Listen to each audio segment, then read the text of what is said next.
It's been a long time, I think, since Duval County was this excited for an NFL season. Even, 2018, 2019 post-AFC Championship run where they spent a gazillion dollars in free agency and they were one play away from the Super Bowl. Even the year after that, which I think was 2018, I still feel like a lot of the fan base had this mentality of, but is Bortles the guy? And there was still that kind of lingering doubt in the back of their heads. And then, of course, things went south from there.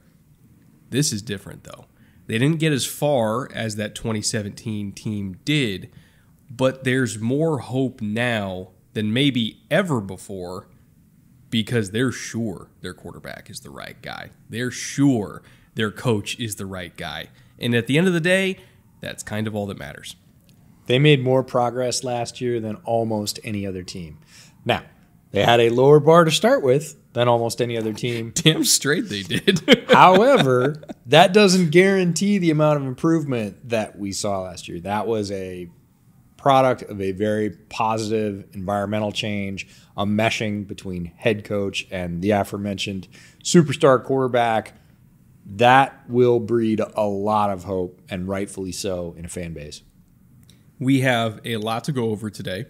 Changes in personnel, some key additions that they've made in a few different ways between trades, draft, free agency, all that. Going over the coaching, going over the schematic nuances that made the Jags last year, and what we think might improve this year. So, lock it in with us for the next hour to hour and a half, whatever we happen to be spending on this, because it is Jags Day on Bootleg Football. Jay, Anthony, Autumn, roll the intro.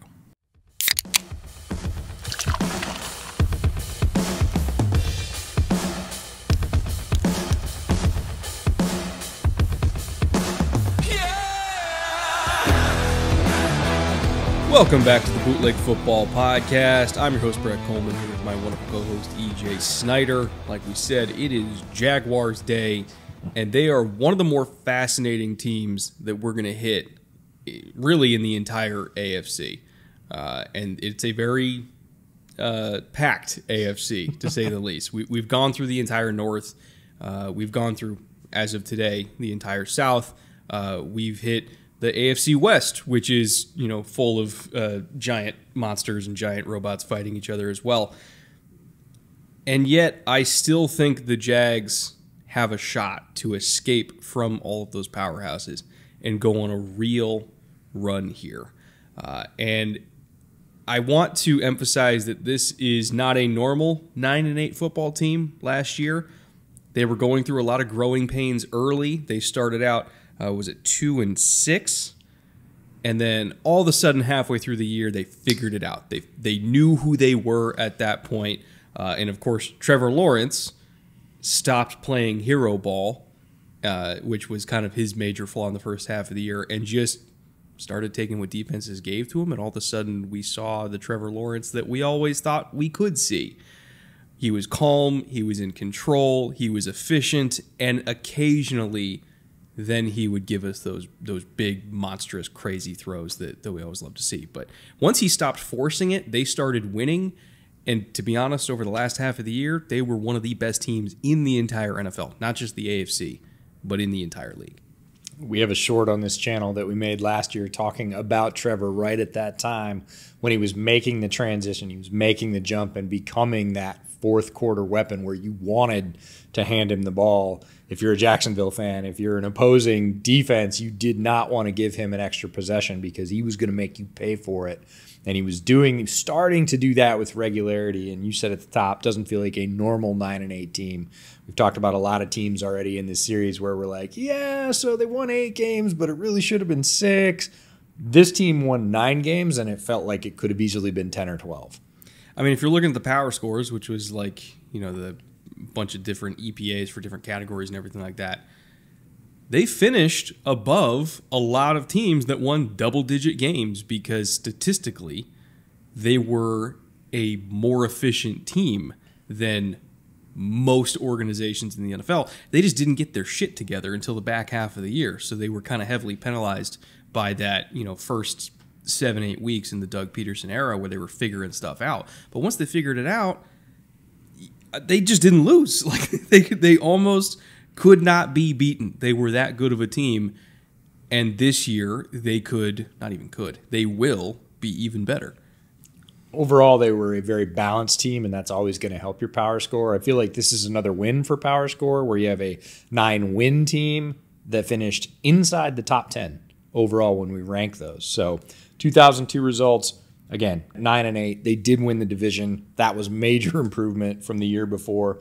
Home record, 5-3, very solid. On the road, also very balanced, 4-5. Last 5 games, they were one of the teams that this is why the fan base has hope. 5-0, perfect record. Finished on a high note. Finished on a very high efficiency in terms of playing well on both sides of the ball, both halves of the team, or all 3 phases if you want, supporting one another. That leads to the bootleg power score you talked about. Again, rushing offense and rushing defense. Passing offense, passing defense, points scored and points allowed. The first 4 categories I mentioned we're basing off EPA per play as our backbone stat, and we give them their league rank. Now, the rushing offense is the only number that's not great here, and it's 27th. Mm-hmm. And they didn't hang their hat on it because they didn't necessarily have to, and they still did really well. Passing offense, 5th. Mm-hmm. For having a new coaching staff come in, getting used to a whole new bunch of players, I will say not truly having the alpha wide receiver, which is another change for this year. Coming in 5th with all those, again, portends for a very strong future for this team. Rush defense, 12th. This is a young, aggressive, sort of hungry defense that's already hanging up good results. Pass defense, 16th. Again, very solid, very balanced, very composed team on both sides of the ball, pretty equal. We'll take average. Absolutely, when your average is top half or slightly better. Points scored, 404, 10th. This is a direct reflection of Trevor's growth. He put points on the board. He hung points on people through the last half of the season with regularity. If you can score in the top 10 in the league, you're going to win more games than you lose, which is exactly what they did. If they could have got on that roll a little bit earlier, the win total would have gone up, and we think it will this year. Points allowed, 350. That was good for 12th in the league. They're almost a top 12 or top 10 scoring defense as well. Take all 6 of those numbers, add them up, divide by 6. Their bootleg power score is 14. That's good enough for 9th overall in the league. Very strong team, very balanced with the arrow pointing up at the end of the year. This is a team to get excited about. I want to expand on the point scored metric specifically, because a lot of that comes down to red zone defense or red zone offense. Excuse me. And I also mentioned that Trevor was playing hero ball in the first half of the year, and that's where they kind of got into trouble. There's a lot of wasted opportunities. Generally, if you waste opportunities in the red zone, you're going to lose the game, because you might only, on average, get like 3 of those in a game, like getting inside the 20-yard line. Off the top of my head, the top team in terms of red zone appearances was the Chiefs at like 4.2 per game, and average was somewhere in the like 3 point something. The Jags were top 10 in the NFL. They were 10th in the NFL in red zone appearances per game, but they were 17th in turning those into touchdowns at, 55.4%. In the first half of the year specifically, Trevor was throwing some pretty egregious red zone interceptions. He was trying to force things. He was trying to make throws that he absolutely should not have attempted. He was trying to put the team on his back. Mm-hmm.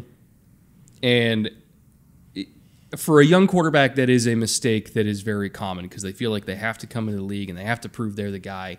And it's like, dude, you can be the guy by just throwing to who's open. Yeah.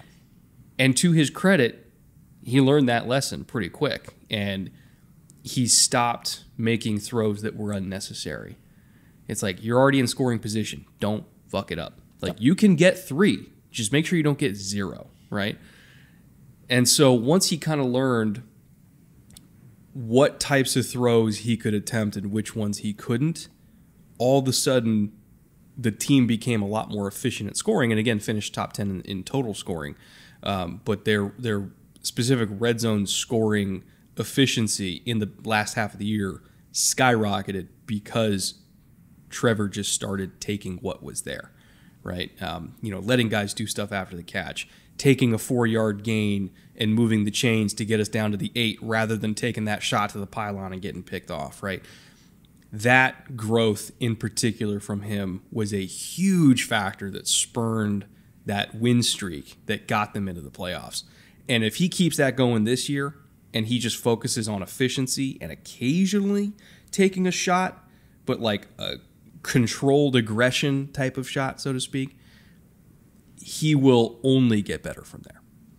Feels like to me what came in the second half of the season was a greater understanding or acceptance, especially from Trevor, of what the coaching staff, specifically Doug Peterson, would accept from him and what they truly wanted, because I think there is a bit of prove-it mentality when there is that change and you are reporting to somebody else. Probably had this experience, you get a new boss. What do they really like? What do they think is good? If they come in the meeting and say, that's fine, is that really fine? And I think by midseason, they probably sat him down and said, Trevor, this is fine. Take this. We will be truly happy if you do this. We are unhappy that you're trying to do more than that. You don't need to. And trust us. Again, a very experienced coaching staff, new in Jacksonville, but not new to the NFL, and saying our results will be better if you just accept this. We accept this. In fact, we want this more than what you've been doing. And it felt like that message got through midway, and he was like, oh, okay, so you'll actually be okay with the half better thing? Yes, we will. And then you started to see that ease. And this year, you're right, the next step is then learning when to sort of re-become aggressive. Like, when can I take that risky shot and still have everybody be happy with it? Whereas that was the default in the first half of last season, and the results were not good. When you look at their passing stats overall for the year, and again, first half for second half is very different, but overall for the year, they finished 29th in the NFL in average depth of target because in the back half of the year, they focused so much on easy completions, efficiency, move the chains, keep it going, don't turn it over. And so they ended up, being a quick game oriented offense, very similar to the Chiefs. Like the Chiefs were a quick game oriented offense. The Niners were a quick game oriented offense, and they were, again, top 5 offenses. And so, kind of focusing on just being a point guard led to that. But at the same time, they were still average in big time throw percentage. So when they did take shots, they were hitting them, again, in the second half of the year, especially. In terms of average time to throw, Lawrence was at 2.52 seconds, second fast in the league, tied with Joe Burrow for second fastest. Only Tom Brady was faster. Yeah. So that's a staggering mark. It makes it really hard to sack him too. Yeah. So the offensive line definitely appreciated that. They were going through some injuries last year, but as long as you just you can die as long as you die slow, because if the ball's out in 2.5 seconds, who cares, right? And then air yards percentage, very similar to the 49ers. 52.6% of their yardage came through the air, which means, 48% came after the catch.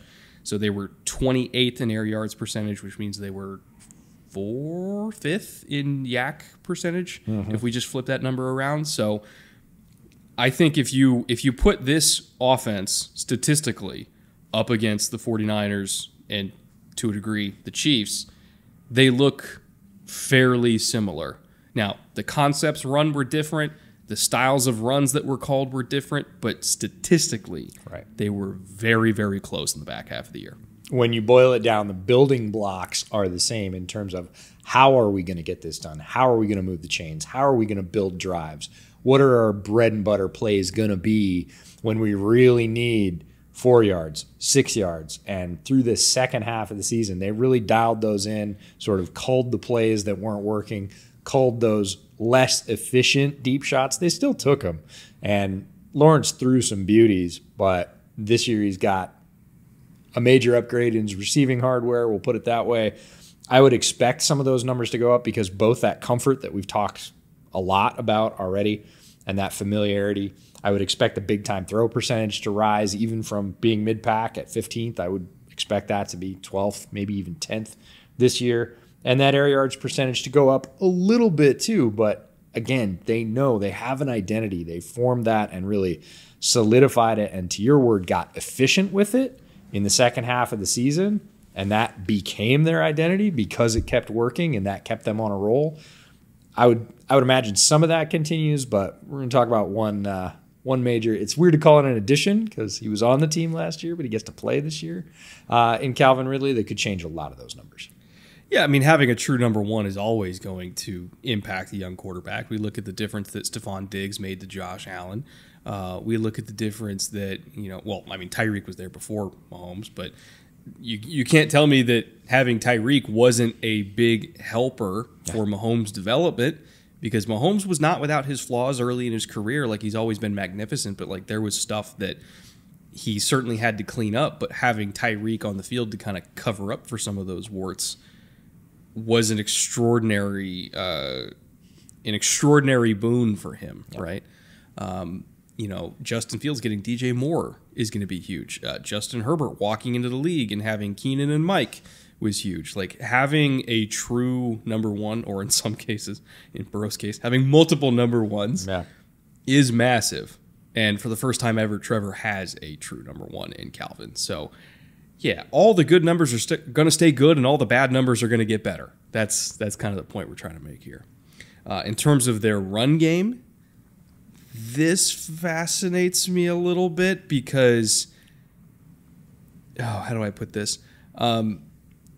It wasn't great last year, but I also feel like they weren't calling to their strengths. And I want to preface this by saying I love Doug Peterson.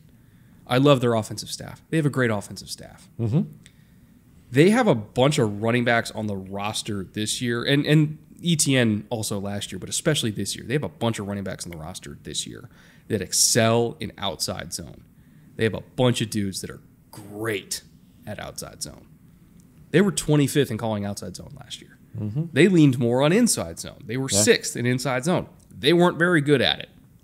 To be honest, ETN should be unleashed in outside zone. Tank Bigsby should be unleashed in outside zone. They should be in pistol. They should be under center as much as they can to run those types of runs. I don't want them to run outside zone from shotgun because it's wonky. Like, there's ways you can do it using tosses and stuff like that. Like, watch 49ers tape. They managed to find a way to do it. But generally, if you're going to run outside zone, you want it under center or in pistol. And I want them to do that more this year because that's what their running backs are good at. They string stuff out to the sideline. They have excellent speed so they can press it front side, make linebackers panic, overrun it to the edges, and then put their foot in the ground, and cut back up the field. That's what they all do well. In terms of getting vertical quickly on a run like inside zone, which hits a lot faster, they're not built for that. Like, a lot of running backs are. Like, I would say Miles Sanders has really grown into being a great runner on inside zone and how you have to read inside zone and kind of pick things apart because it hits a lot quicker. That's not their run. I understand they want to be in shotgun a lot. I understand that they want to, lean into RPOs, which a lot of those are built off inside zone. I get that.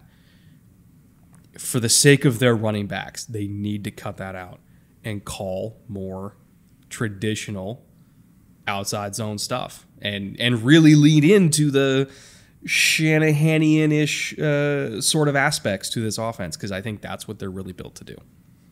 Felt like a lot of what they did last year was almost old school, quote unquote, establish the run stuff, right? Yeah. We're gonna run it to run it. We're gonna run it between the tackles. We're gonna pound them.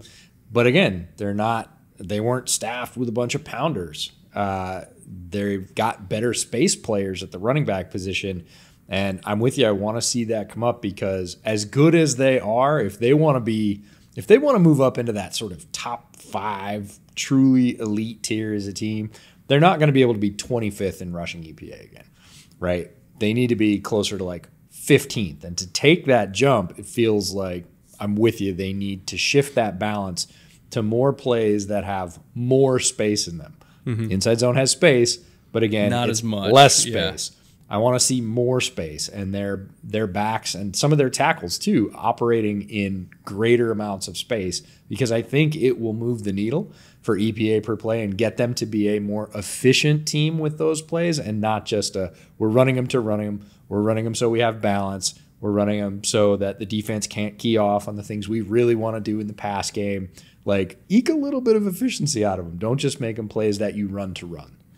I mean, just look at all Travis Etienne, Tank Bigsby, JaMychal Hasty, Dearness Johnson. They all run outside zone. Like, what are we doing? God, that's like my one bone to pick I have with this staff. It's like, guys, call literally anything else, please. You're not built to be the Eagles. Don't try to be the Eagles. Anyway, rant over. Let's get to the defensive side of the ball. Coverage-wise, they called a lot of man coverage last year. They were 8th in terms of calling cover 1, meaning single high safety, man coverage across the board.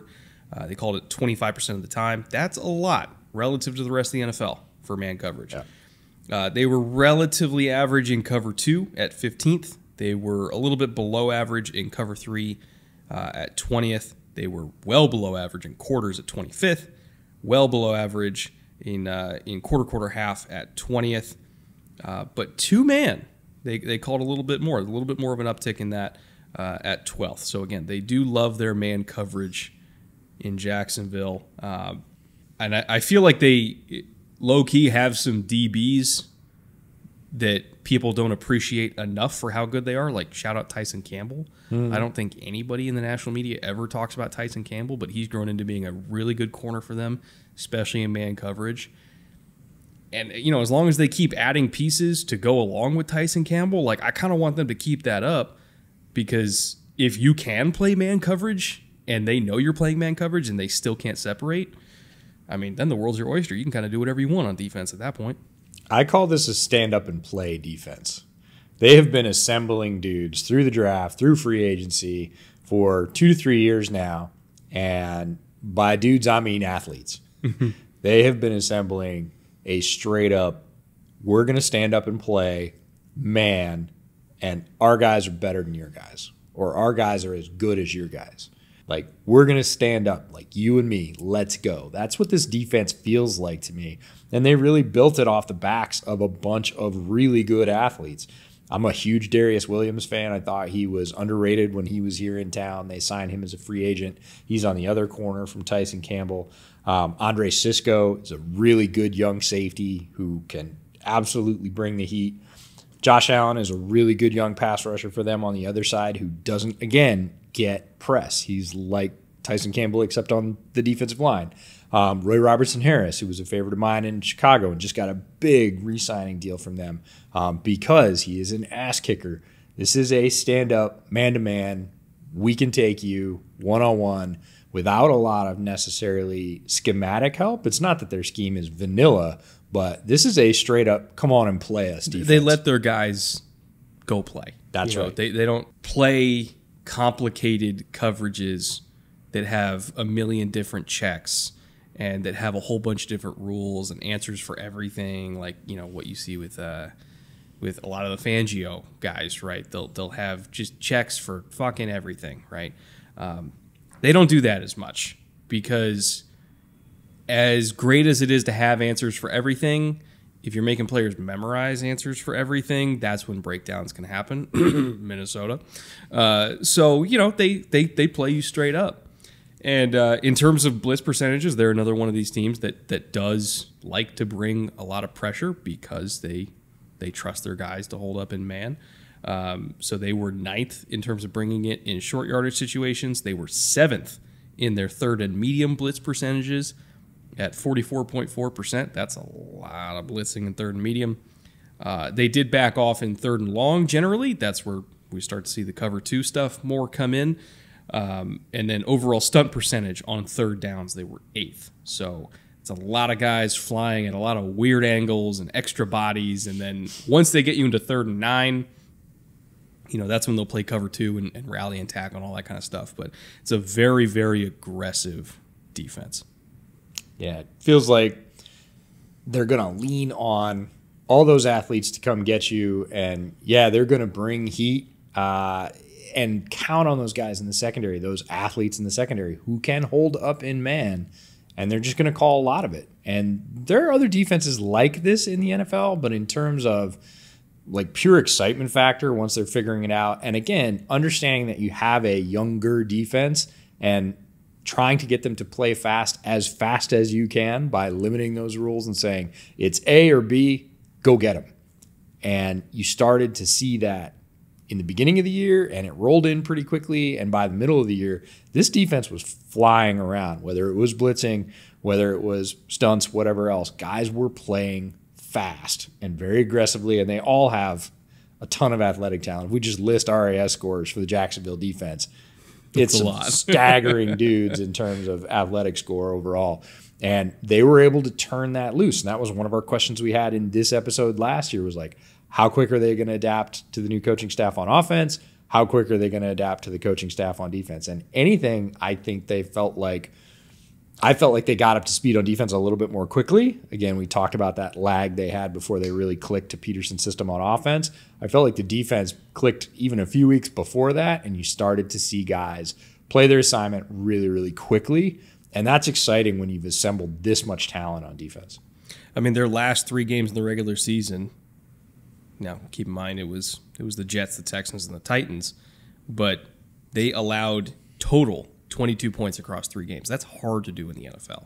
That's like 7.5 points a game over the course of 3 weeks. That's tough to do against professional football players. It really is. Now, turning our attention, by the way, speaking of this coaching staff and who was getting these players to click halfway through the year, let's look at the power structure at B, because I do think that Doug Peterson has assembled a very nice staff. And, of course, Doug Peterson himself is a great head coach, one of the only guys to beat Bill Belichick in a Super Bowl, especially with a backup quarterback. No easy feat. So he himself is a great coach. Trent Baalke, I don't want to say I'm all the way back in on Trent Baalke, but I've been pleasantly surprised over the last couple of years. He's earned some favor with me over the last couple of years. I was all the way out a couple of years ago, and just when I thought I was out, he pulled me back in. He's actually done a nice job over the last couple off seasons, and under those two, there's also a bevy of very, very good assistants here that I think Jags fans, if they don't know them, they should, because it's a really, really good staff.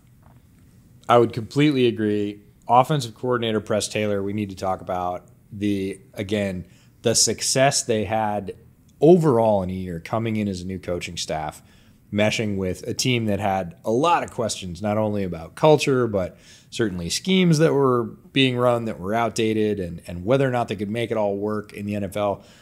Press Taylor had a big job last year. It wasn't just to install a new offense. It was to get people to believe again in a coaching staff and a mesh between players and coaching staff.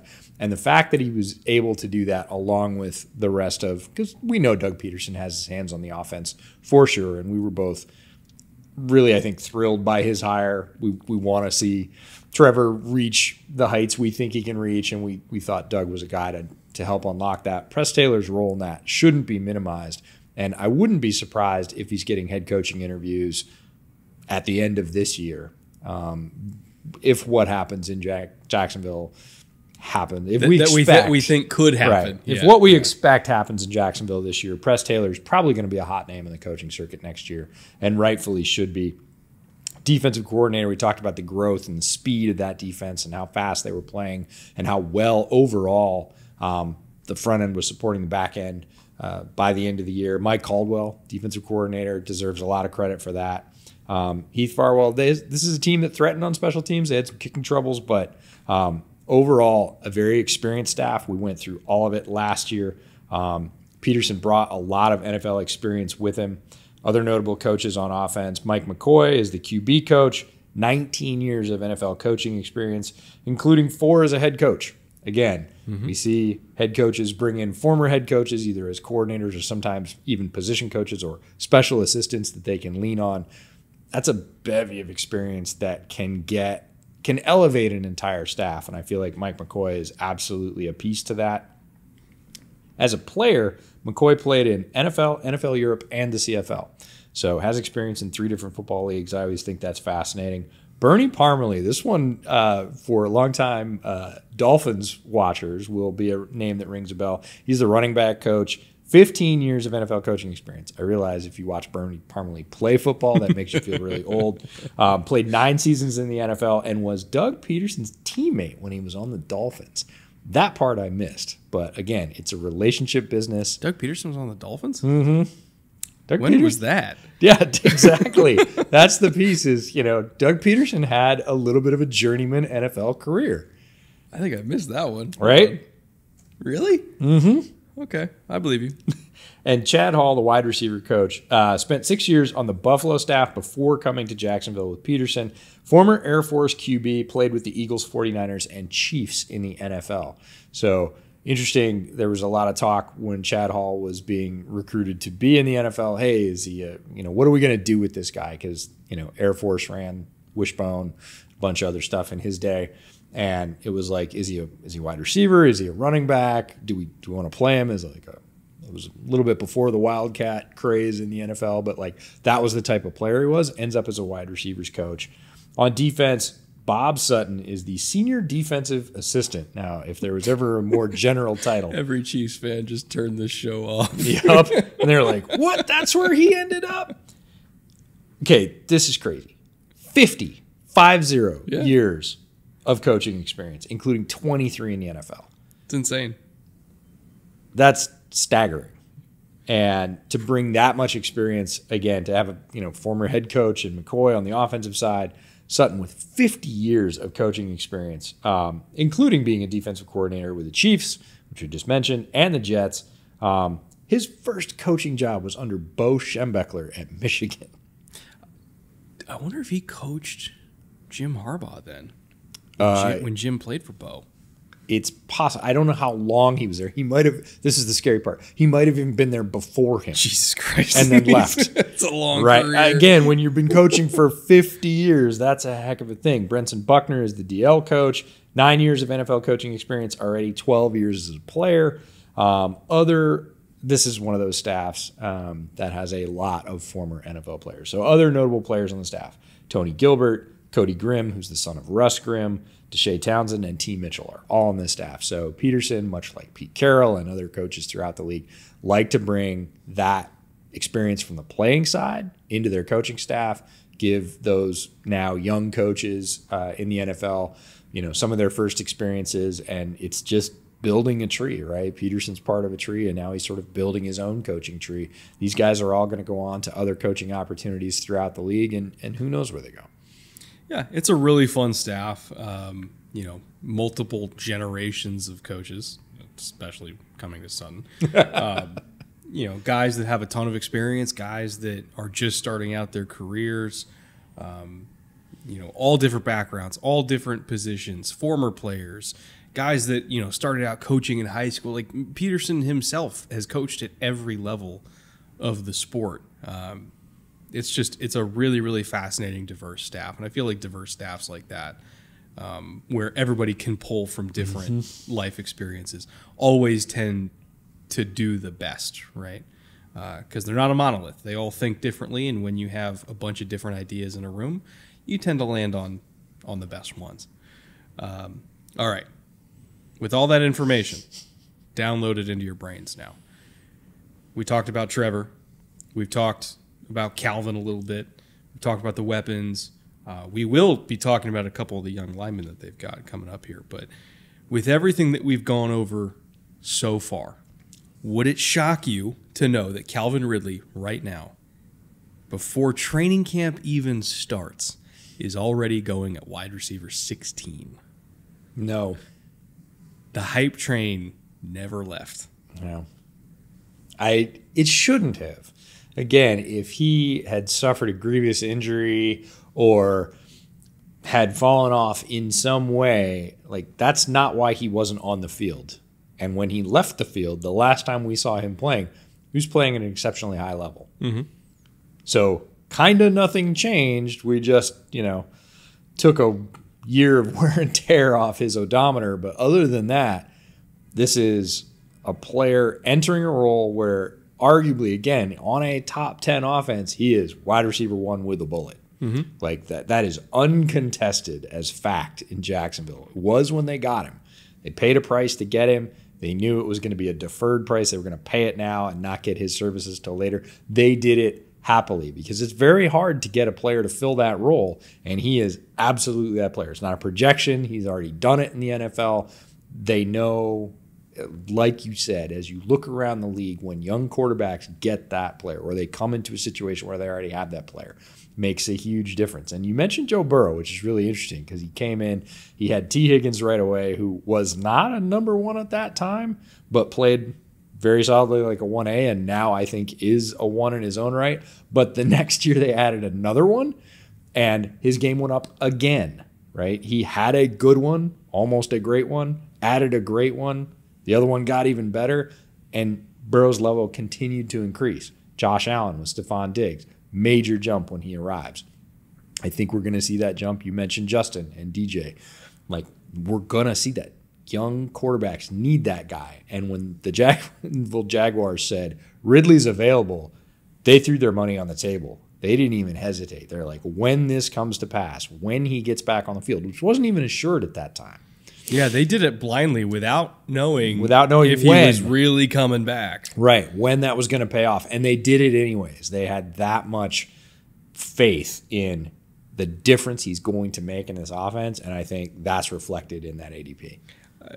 Small tangent. I thought it was so funny because like literally every draft analyst went through this where, going through the pre-draft process, we're all looking at like depth charts and everything like that. We're like, what do the Jags need like when we're filling out our mock drafts? And then are like, they could use a receiver. Let's plug Zay Flat. Oh God, they have Calvin Ridley. Like literally everybody went through that one moment. We're like, I forgot about that. Yeah, and he is that impactful. He really is. Like they made that trade knowing that they were going to need a number 1, but they got a number 1 without spending a first round pick on it. So phenomenal deal for them. Looking around the rest of the offense, Trevor Lawrence is going as QB 8 right now, which is honestly right about where I would put him. Yep. Evan Ingram going as tight end 8, and Ingram, by the way, has, oh my God, injected more than just new life into his career. Like he's turned into a top 10 receiving tight end in the league, if not higher than that in this system. It's almost like he was born to be a Jaguar, and we were so frustrated with him in New York, but all of a sudden he goes down to Jacksonville and he's been amazing for them. So, I love to see that for him. I love to see that growth and development. I hope he stays there forever because he's been awesome. It feels like when we were doing draft analysis for Evan Ingram, if we did ceiling and floor at that time, what he did last year in Jacksonville was ceiling. Like we said, if everything goes right, he could be this good. And that was last year for him in Jacksonville. So, yeah, we were frustrated with the early years of the Giants. And I don't want to say misuse, but I'll just call it misunderstanding or, misprioritization, whatever it was. Well, he did drop a lot of balls. That was on him. But I feel like the environment for him wasn't conducive to him developing and not having shitty hands, for lack of a better descriptor. And he gets to Jacksonville and he goes right towards what I think we would have both projected as his best life, his absolute ceiling as a player, and he does it in his first year there. And I was like, wow, I thought he might be good. I thought he might be really pretty good. I didn't even think he'd be that good.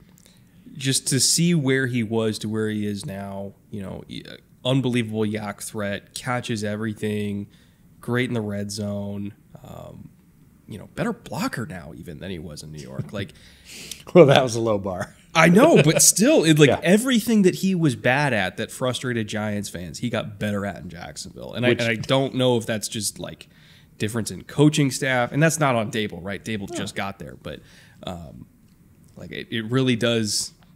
It really does show that coaching matters, and I'm happy that he's got better coaching now for sure. Now, Travis Etienne is going as RB14, which also seems appropriate. Like, if I was convinced this was going to be like a pure, like, Shanahan West Coast run scheme, where it's like, hey, we're leaning into what Travis does best, I might put him a little bit higher than 14. It seems appropriate for now. Once we get into the preseason and we can kind of see what their run scheme looks like, we might adjust expectations. But for now, I think that's fine. And then Christian Kirk, as the clear wide receiver 2 on this team, is still going at wide receiver 27 overall, which when you compare that to even other teams in the division, where like Houston's got all 4 of their receivers starting at like wide receiver 60. You know, the Colts' top receiver, I think, was Pittman at like wide receiver, was it 33, I think it was, or something like that.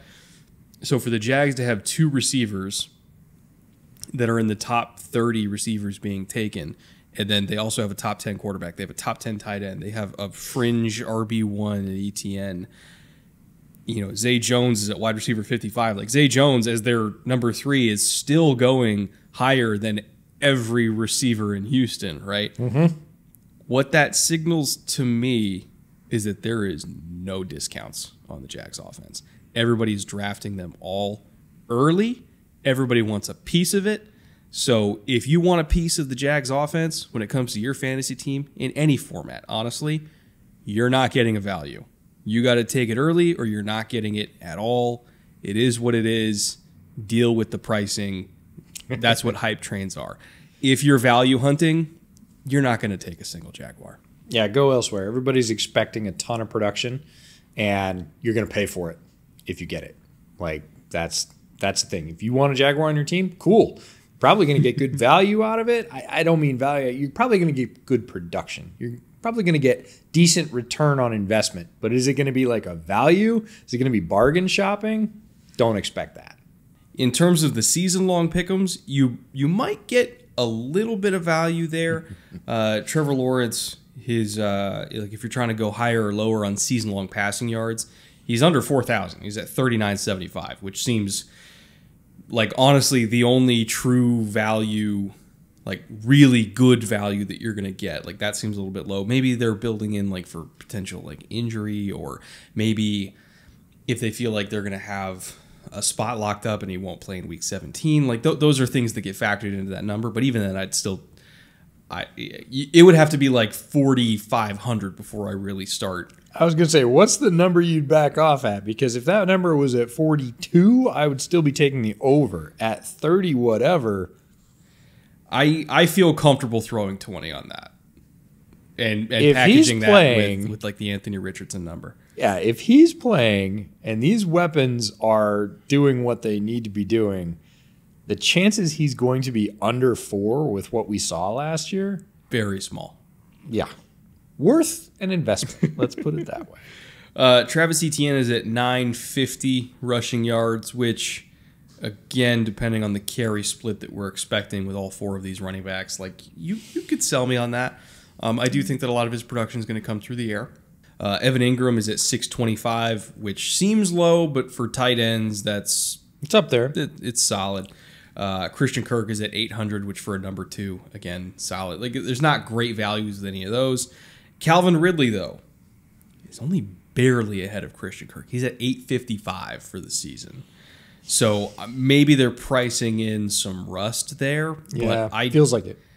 I don't know. I feel like 855 is it. Like I would just package that with T-Law and just go higher on both of them and sleep like a baby. Yeah, if again everything works the way we think it should, even with all the distribution, even with all the talent on this offense, Ridley's still at number 1. When it comes down to it, I think Lawrence is going to get and be comfortable with him very quickly in those high leverage spots. And if you've got a player that's capable of, turning those in for first downs, touchdowns, big gains when you need them, the chances he's under $1,000, very low. It doesn't feel great. The Lawrence one is fascinating to me. I want to know what's influencing that, because in no world, even probably without Ridley, would I put him under 4,000. I feel like a lot of the quarterbacks are a little bit underpriced, and maybe it's again like factoring in some sort of formula for like expected games missed, or maybe they're expecting these teams to be run heavy. Like I would honestly love to like figure out who who sets the number and just ask them that question. Because in my brain, I'm like, Trevor Lawrence is not throwing for less than 4,000 yards. Like, this is not the mid-2000s Bears, guys. Come on now. So, oh, well, I'm willing to make money on it. So I was going to say, opportunity knocks. Yeah. If you guys also feel like that's an egregiously low number, feel free to use promo code Bootleg over Underdog Fantasy. They'll match your deposit up to 100. So whatever you deposit, whether it's 10, 20, 50, 100, they'll double it. You can use it on anything on the platform, whether it's those season-long pick'em numbers or if you're doing best ball leagues, going after that $15 million prize pool in Best Ball Mania, which is still going on, or if you're doing leagues with your friends, or if you're doing in-season pick'ems, from week to week, you're filling out slips during the week, like whatever, honestly, whatever you want to do. Not even just football. There's baseball, there's basketball, there's esports, there's baseball, there's, I think there's golf on there. Like if you're a golf guy, like whatever you want. So again, promo code Bootleg, they'll match your deposit up to 100. And anytime you deposit and use our sponsors come back and they help make this show possible. So we appreciate you for sponsoring us, Underdog. And with that, EJ, let's get to free agency. Some losses here in terms of players I think they would have liked to keep, but they are assembling enough talent at this point. It is young talent, but you got to look down the road and say, who do we want to keep? Who are we going to have to pay? When that bill comes due, is this player still going to be useful and valuable to us at that point? So you're going to recognize some names here. Arden Key moves on. He goes to the Titans. We talked about him in the episode yesterday. Marvin Jones goes to the Lions. Juwan Taylor, right tackle, to the Chiefs was a big move. Signs for $20 million there. Dwayne Smoot, the edge, still unsigned, played a third of their rotational snaps. I felt like a couple of years ago he was one of those underrated players that was producing way above his level. They move on from him as well. So in terms of overall snaps, probably the biggest one being Juwan Taylor. Marvin Jones was at 62%, but you got Calvin Ridley. That's sort of a planned succession there. And Arden Key was at 40% rotational pass rushing snaps. But again, talked about the young players in that defensive rotation. Frees up some snaps for them to sort of come up and grab, take, and continue to develop. So it all feels like planned succession. Again, if you, perfect world, had all the money, do you keep Taylor? Probably. Other than that, there's a person in line or a player in line for each of these players that they let go. I'll be honest, and I know we caution against putting too much expectations onto a rookie tackle because, man, it's hard for offensive linemen to transition to the league. You're going against, especially at right tackle, you're going against some just killers every single week. Every single week. Like, even in this division, it's like, okay, we're going from Will Anderson to Danico Autry and Simmons to like DeForest Buckner. Like, you don't get a day off in the NFL, let alone all the other guys they're going to have to play against this year. I think they play against the Chargers again, so you're dealing with Joey and you're dealing with Khalil. Like, it's hard, man. It's hard. There's somebody every week, usually on both ends. Like most teams, it really, in terms of top profile positions, like quarterback and then edge rusher. Like quarterback and how to go get the quarterback. Every team has a couple now. Used to be like, oh, well, I'll flop to the other side. Well, the other side's Khalil Mack. And so my expectations for Anton Harrison might seem unreasonable because of that. And yet, if you asked me for a cap number, do you want Juwan Taylor for $20 million or Anton Harrison for like $2.5? I'm going to go with Anton Harrison because I really believe in that kid. Yep. He was excellent in college. I thought he was a great prospect, great length, awesome hands. Like, he's a really, really good technician. Like, I want to emphasize how well developed he is as a pass protector. Yes. Has some work to do in the run game, but I don't see any sort of rawness that makes me think, ooh, he shouldn't be out there week one. I think he can be out there week one. I think he will survive. I think he'll thrive. Doesn't mean there won't be growing pains, but he's more ready to play than Juwan was when Juwan came out. Yep. So if you're asking me, am I comfortable with Anton Harrison being out there week 1, even if he's only like 70% of what Juwan Taylor was giving us, but he's 10% of the money, that feels like a net positive to me. And there's growth potential there. He is not anywhere near his ceiling, or we don't feel like he is. A player that I think was better than a lot of people looking at him in the pre-draft process gave him credit for in certain areas.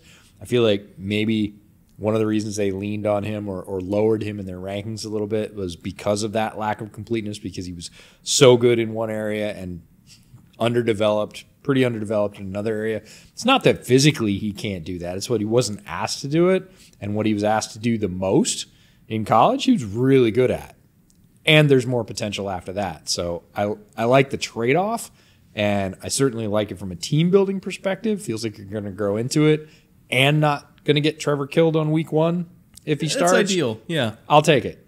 In terms of who they did re-sign, shifting to where they spent their money rather than letting it walk out the door, they did bring back Roy Robertson-Harris, who's been a very, very underrated guy in that rotation, about 60% of the snaps last year. $7.2 million for an IDL that not only is a good pass rusher, but is also good on early downs too. That's a great value in the current IDL market that's getting more than 3 times that at the top end of the market. Yep. Devon Hamilton they brought back at 11.5. He got even more money than Roy Robertson-Harris, but again, in the current IDL market, amazing value. Evan Ingram, franchise tag, stuck his cap number at 11.3, which if that was like a normal deal, I would say it's a little high. But as a franchise tag, it's locked in, so they don't have a choice. And also, like we said, he's a valuable part of that offense, so they had to keep him in the building. Long-term deal, I would want it to be probably around like 9.5 or 10, but because it's a franchise tag, which is locked into like top 5 at the position money, had to be an 11.3 hit. And that's the way this league works, is you pay for production, past production. Now, there are certainly contracts where you grab an ascending player and you pay for potential, but typically agents don't work that way. No. Agents are going to say, look, he just had his best year ever. He's near his ceiling that people thought he was at as a player. He's a very important part of your offense. No, we're not going to take less. Why would we? If we go somewhere else, we'll get it. And that's the sort of physical salary mechanic. The number's the number. Where they did get a value, though, was Andrew Wingard, who's a key piece of that defense. First of all, great in the locker room, great leader for them, solid player in the secondary that can play either in the box or you can put him in the post. I do think he is rangy enough for that. Good tackler in space. Now, would I ever put him in man coverage on Mark Andrews? No. But we're also paying him $3.2 million, so that ain't his job. Yeah, it's a short list. Guys, safeties that I really like in man coverage on Mark Andrews. No, Wingard's not among the list, but find you somebody that loves you like the Jaguars love Andrew Wingard. And he loves them too. Like, you listen to his interviews, talking about the change from Doug Peterson to Doug from Urban. Yeah. And, it was like somebody who just got out of a traumatic relationship. Oh, yeah. And they finally found somebody who treats him right. Like, he never wants to go back. He loves Doug Peterson. He'd do anything with Doug Peterson. I mean, I don't blame him. No. But, yeah. I think that's an accurate description of the situation. He's going to stay there with Doug as long as he can because he loves Doug. In terms of third-party additions, they brought in Brandon McManus at $2 million, which, pretty reasonable money for a kicker in the current kicker market.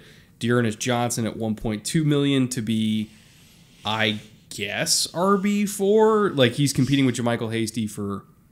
Well, he's competing with Hasty and he's competing with Tank Bigsby for the RB2, RB3, RB4 rotation. I have no idea where that's going to shake out. All I know is ETN's RB1.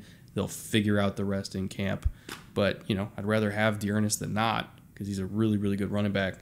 Also brought in Josh Wells, Chandler Brewer, Jacob Harris. Again, a lot of little deals here and there. And they didn't really need a whole lot of high dollar infusion from outside the organization. If Dearness Johnson doesn't work his way up to RB3, possibly even RB2, look, I know you just drafted running back and you want to see what he has as well.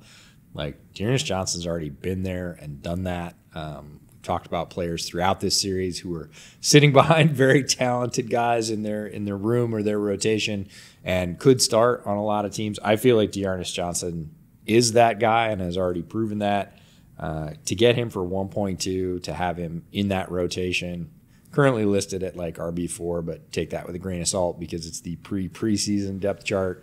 If he's not RB3, possibly RB like 2.5 by the time we get to, when the games are counting this fall, I'd be really surprised. He's a really quality player. That is an extreme value, and McManus, for a team that had some kicking struggles last year, feels like a good bet to take.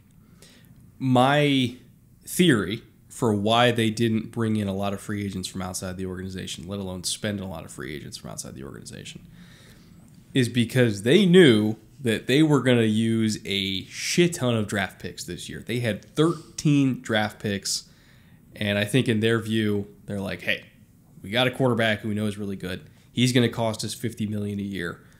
Let's give ourselves as many chances to get good, cheap talent as we can instead of paying tens and tens of millions of dollars to outside free agents. Let's just use those roster spots on young, cheap, talented draft picks. Pay Trevor either this offseason or next, whatever he's going to be for that mega contract that we know is coming.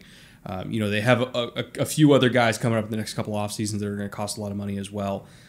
So let's not get ourselves into future cap trouble. Let's invest in the draft, because any team that has double-digit draft picks, not even a 50% hit rate, if they have a 30% hit rate in this class, that means they're getting like 4 or 5 starters, which most teams would kill for. Yeah, a lot of picks in this draft. Only 5 through the first 4 rounds, so a pretty normal draft to that point. All the rest are from round 5 down.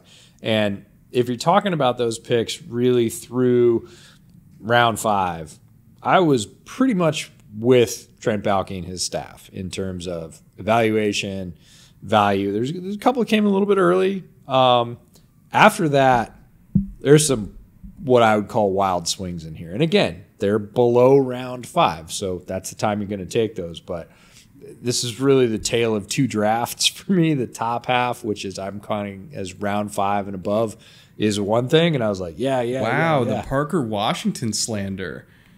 I was not a Parker Washington guy. Like, I did not hate him. Them's fighting words around here. I know. You loved him, and I was just average on him. Again, good value where they got him. But let's go through it. A lot of picks here. So let's get moving. Round 1, pick 27. They start off with Anton Harrison, the tackle from Oklahoma. We talked about him. We really like him. We like his potential. Believe he's going to be a week 1 starter for them, which is great. Round 2, this one was a little bit early, but I really like the player. Pick 61, Brenton Strange from Penn State. Definitely felt early to me, but was a guy that I circled after the combine and went, I got to go back, and I've had pretty good luck with those guys. If you, at that point, or really any point after, said, that guy's going in round 2, I would have said, really? In this tight end class? They really liked what they saw. They think he's a very good fit for their system. Again, a little bit early for my blood, but I like the player. It's just in terms of value, definitely was like, wait, what round are we in? I think it's because they know that Evan Ingram's not a Y. Mm-hmm. They wanted somebody who could play Y. And also play a move tight end, and also theoretically play fullback too. Yeah, like they just want somebody who can block, and that's Brenton Strange. That's a really cool role to fill in like usually round 4 or 5 with an athlete. They did it in round 2. Round 3, pick 88. They take the aforementioned Tank Bigsby, the running back out of Auburn, who I think has a very good chance to be a better pro than he was in college for a multitude of reasons. Really depends on how they're going to use him. Is explosive, especially on those outside runs, can really rip off some chunks. And given who they've assembled in their running back room, I see why they liked him. Round 3 feels like a fine value for him. Round 4, pick 121, linebacker Ventrell Miller out of Florida. You can talk about Ventrell Miller, because to me, I was like, he's a Florida linebacker. No, I love Ventrell. He's he's so much more than like your stereotypical Gator linebacker that everybody gets excited about and then they fly him out in the NFL. He's so much better than I think most of those guys. Has awesome sideline to sideline speed, was playing through a foot injury the entire year, couldn't even feel his foot because it was getting shot up on game days, and still was just a blur to the sideline. Great instincts, great tackler, better in coverage than he gets given credit for. Love that pick in the 4th round. I don't know if he's going to start early, because their linebacking core right now, not. they got Devin Lloyd, they got Oluokun, Chad Muma, who we're big fans of last year. This to me felt like it's 4th round and Ventrell Miller's still there. Like, we don't need him, but we'd be kind of stupid not to take him. Felt a little bit early to me. I was a little bit lower on him as a player, and the room is really strong. Like, they have 3 players in that inside linebacking room that we really like. Add strength to strength. Not going to question their take on the value. They liked him there. Round 5, pick 136, Yasir Abdullah out of Louisville. Guy we got to interview at the Shrine Bowl. You can check out that interview on this channel. Fantastic player, really versatile and athletic piece that fits with, again, those sort of edges or outside linebackers in this defense. He's going to have a role. He's going to be productive in this defense. And, again, go back, watch his tape. He can do things that a lot of outside linebackers can't do, certainly in coverage, and was a very productive sack threat at Louisville. Yeah, he had like 60-something pressures last year. Yeah, this is an undervalued player that by the time he got to round 5, I was like, you're just stealing him at this point. So love that pick. And again, that sort of line of demarcation, the last round 5 pick for me, pick 160, Antonio Johnson, the safety out of Texas A&M. Typical what I would call a 3rd safety in the league now. Hitter, coming forward, good size, limited in eventually those coverages that all turn into man. He's Dan Sorensen. I don't want him turning around and going backwards, but again, round 5. And at that point, I'm like, that's a full draft. Yeah. Like, in terms of number of picks, that's a full draft and a good one. Like, yeah, besides being kind of on the value of when they picked Brenton Strange. Again, nothing against the player. I actually really like the player. And the same with Ventrell Miller. Not a dislike of the player, but maybe a round early for me. Like, that's a really good draft. So you're talking about being back in on Trent Baalke. I'm like, yeah. And then they had another half to their draft, which is crazy. Again, all of these coming after round 5. Round 6, pick 185. You mentioned Parker Washington out of Penn State. I felt like this was appropriate value for him. I know a lot of people that felt like this was 2 to 3 rounds too late. I thought he was going to go way earlier than that. If you look at his skill set, he's a shorter, thicker receiver. Like, I think he's got doing quick math on my head. What is it, like 40 pounds on Tank Dell, despite being a similar height. Like, he's just a way different build. He is built to take hits over the middle. He is built to be a slot receiver in the NFL that is put into harm's way. Mm-hmm. And catches everything. Like, his catch rate was insane, one of the best in this class, especially contested catches. Great deep ball tracker, specifically on like that same kind of like higher angled deep cross that we see Christian Kirk slice people up with. That's like the best route for Christian Kirk is running that deep cross across the safety's face and track it over the shoulder, bucket catch, all that kind of stuff. Yeah, Parker Washington does that too, and he's got a little bit of yak skills to him as well. I see him as just another Christian Kirk for them. And knock on wood, if Kirk goes down, you can put Parker Washington in there, play the exact same role, and probably not miss that much of a beat. And getting that in the 6th round, somebody who I feel totally comfortable putting out on an NFL field as a rookie, hard to beat that for a 6th round pick. My favorite thing about Parker Washington, if we're listening to pros, is his hands. I think he probably had, if you were having a discussion about who had the best hands purely in this receiving class, and you weren't talking about Parker Washington, that group, you were probably wrong. He has tremendous mitts. Some of the other things I'm a little less high on than you are, but he can catch everything, and I love that. What's the job description, EJ? Wide receiver. There we go. Second word. That's the important part. That's right. Round 6, pick 202, cornerback Christian Braswell out of Rutgers. Didn't watch him. Round 6, 208, safety Eric Howell II out of Pittsburgh. Saw him briefly when I was watching his teammates. Did not watch him specifically. Round 7, these are all round 7 picks. 226, OT, Cooper Hodges, Appalachian State. Didn't watch him. Round 7, 227, defensive lineman Ramo Vahasek out of North Carolina. Didn't watch him. See, this is the difference between a pro scouting staff and two dudes that sit around drinking whiskey, sitting in front of the window. That's right. We can get through like 250 to maybe 300. Yeah, I did 320 this year, and I still didn't watch all those. They're getting to 1,000. Yep. Typically, is what a NFL pro staff 750 to 1,000, so depending on the staff. It's yeah. That's when we get to the round 7, and we're like, I don't know. Yeah. And we trust them. And then we come around on the very last pick, round 7, 240, fullback Derek Parrish from Houston. Did watch him, and all the things you said about Brenton Strange, I feel like Derek Parrish is that guy. Plus, he can rush the passer. That's what I was going to say is like he's not just a fullback. He is everything. Yeah, he's a get him on the field and figure it out. Yeah, tremendous athlete. You heard me correctly. Rushes the passer, played fullback, can play what used to be called H-back. Really could be wide tight end if you wanted him to be athletically. Just a crazy, interesting football player. Sure, take a shot in round 7. The fact that you picked a similarly talented athletic player who I think has more potential at his given spot. I would love to see somebody at his height play wide tight end just because. He could do it. I wouldn't put it past him. He's really strong. Wouldn't put it past him. So, again, sort of a whole second half of the class there of lottery tickets, dart throws that this scouting staff really likes and thinks can fit in. Loved your description at the top of this, talking about, look, we know the balloon payment to Trevor is coming.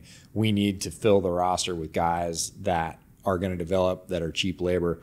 They did it here. I fully expected them to trade a bunch of these picks away, especially after their haul through round 5. I was like, well, you pretty much did it. You can try and kick those down the road for future assets. Nope, they spent them like all. They didn't trade any of them away.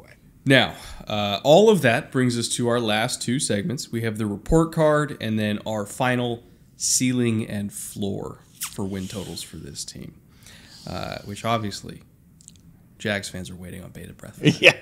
But we'll do report card first. If you're not familiar with the show, this is where we go over 4 different categories: front office, coaching staff, offensive talent, and defensive talent.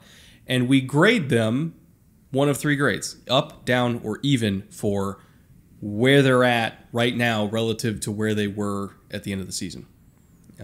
Basically, what's gotten better, what's gotten worse, what's roughly the same. Or maybe when it comes to the front office, like what are our vibes for them?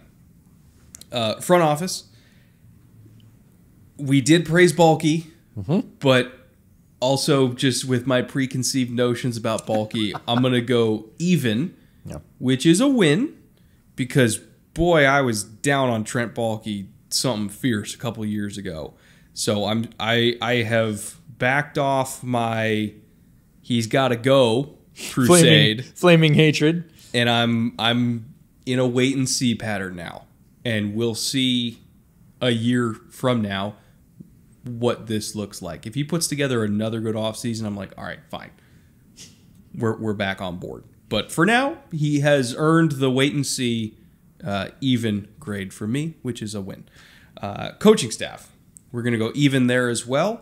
Again, that is not a negative. That's just acknowledging this is a good staff that was good last year and is still good now. Offensive talent, up.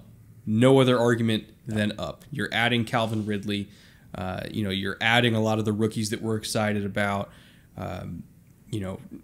Trevor is awesome, and we think that he's going to only get better this year because he's not doing that hero ball stuff anymore. Like, not only is this quarterback on the rise, but the talent around him is better than it ever has been. I'm super excited for this offense. Defensive talent, though, also up. Even though this defense had some teeth last year, they've got even more this year. There's some young guys both in the secondary and in the linebacking core and up front that we're super excited about. There's at least 2 or 3 that I think have superstar potential.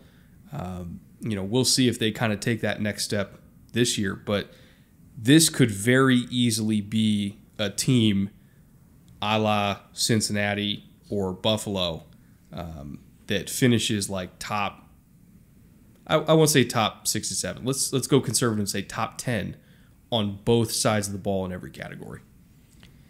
It's crazy to think about this time last year when we recorded this episode. And we're like, well, it's got to be better than it was under Urban Meyer. They've got a lot of young talent. It's all about how they gel. We talked about all that stuff at the top of the episode in terms of how good the offense was, how much the defense was shutting down opponents at the end of last year. They're starting this year at that point.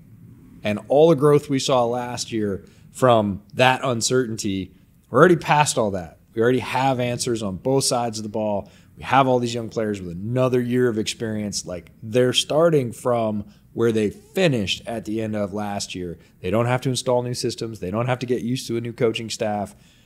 That's a huge head start for this team that was already really good at the end of last year. There should be bona fide excitement about them as a true contender in the AFC. Yep, they are not a flash in the pan. This is not, 2017 part deux. Like, they're a real football team. They're a real threat. Kansas City should be worried about them. Buffalo should be worried about them. Cincinnati, Miami, go down the list. Like, if I was those, top dogs in the AFC, I'm more worried about Jacksonville than I am about Aaron Rodgers on the Jets. I'm more worried about Jacksonville than I am, Sean Payton turning Russell Wilson around and kind of getting Denver back on track. Like, Jacksonville is the team that's the snake in the grass. They are, because they've got everything. And that's why, kind of looking at ceiling and floor here, they're going to earn one of the higher ceilings in the entire conference at 12 wins for me. I think that not only could they win double-digit games this year, I think they will win double-digit games. And they could get up to 12. They could challenge for a first seed. They could be right there with every other top team in the conference that we're projecting to be like a 12 or 13 win ceiling. They're right there. And that's why my floor also is 9, because I can't see this team, short of something catastrophic happening to Trevor Lawrence, this team's not finishing under 500. Like, last year was the floor, and they went to the playoffs and won a playoff game. Last year was the bottom. It's only up from here. Yeah, we see this team very similarly. I'm going to 13 as the top because with the heights we saw from Trevor throughout last year, but especially in that second half, he still had some heroics in the first half while he was figuring things out, but it was mixed in with those plays that we were like, you really set your team back. He eliminated those and kept making the highlight plays and started to make them more regularly. You've surrounded him with even more offensive talent. You've given him a true alpha. You've got the second year of familiarity. He already starts with all the shorthand in the Peterson offense. If he continues on that arc, yeah, we're talking about double digits, but we could be talking about, 13 is high double digits. It's only losing 4 games in a year. But this team is capable of that because they are good on both sides of the ball. It's not like, well, if the offense gets hot, they can just boat race people. The defense can shut you down as well, and they're going to be a year better. This is an ascending team that could win 13 games at the top. My floor is the same as yours, 9. Too much talent. Too much coaching talent, too much playing talent to do worse than that. It's a great team, and I'm happy for Jags fans because I feel like they earned this one. It's not the same as the last time they were good, where it was more about going on a spending spree than it was about doing it, quote unquote, the right way. Building through the draft, getting a young quarterback, having a coach you believe in. Like, this is how dynasties are supposed to be built. I'm not saying they're a dynasty, but like, if you look across at all the dynasties that have happened in the NFL, this is how they're built. Organically, slow, the hard way. But once you get to that mountaintop, it becomes a lot harder to fall off of it if you're building the team like this. So I'm happy for Jags fans. I really am. I think that they've waited years and years and years to have a squad like this, to have a future like this. And I really do hope that they enjoy it while they're there. We're psyched about the team. If you're psyched about the team, do like we did. Get new Jags gear. Head to our clothing partner at homage.com. I went with the more traditional Jags logo. Brent, what'd you get? I don't know if people can see it on the camera. This is Tank Bigsby's Jags logo. If people saw the video of like the NFL rookies, I'll throw a picture of it on screen. But if people saw the video of the NFL rookies that are like tasked with blind painting their own team's logo, Homage took that, put it onto a shirt, and they have the NFL license, so they can do that. Other people cannot, but I saw that and immediately was like, oh my God, I need that shirt. Like, I'm not even a Jags fan, but I need that shirt. Instant buy. Our Homage rep, shout out to Kevin. He said, what shirts do you want for the series? We're like, we both want Jag shirts. And I was like, I've always appreciated the Jags logo. I didn't have any Jags clothing. I'm excited about the team this year. My own logo. And he's like, I gotta have that busted ass drawing of a Jaguar that Tank Bigsby did. But look, they have designs to satisfy everybody from mild to wild. T-shirts to hoodies, some of the softest gear you'll ever wear, and every purchase you make using the link in the description helps the podcast. We get a cut of that. So go refresh your Jags gear. It's going to be a run. You're going to want to look tight with a nice new fit. You can do it. We'll be back tomorrow to pick a division winner, as well as picking offensive and defensive rookie of the year within the AFC South. Offensive and defensive player of the year within the division, division MVP, coach of the year, all that kind of stuff. It is our AFC South division spectacular. Extravaganza. Yeah. It's our weekly recap show. So come back for that if you want to hear more Jags goodness, and then come back next week for NFC East, right? Correct. And we're going to be doing that from up in Washington, because it's finally time for me to go on the road in this little home and home that EJ and I have been doing. The home and home series. I don't have to put my butt on a plane for once, but we will have a backdrop that is, I don't want to say equally stunning because that's difficult, but it absolutely is different, but it's cool. It's cool. Yeah, a little bit more nature forward, maybe. So to speak. So yeah, we'll be back next week with the NFC East from sunny, beautiful Pacific Northwest. And until then, later.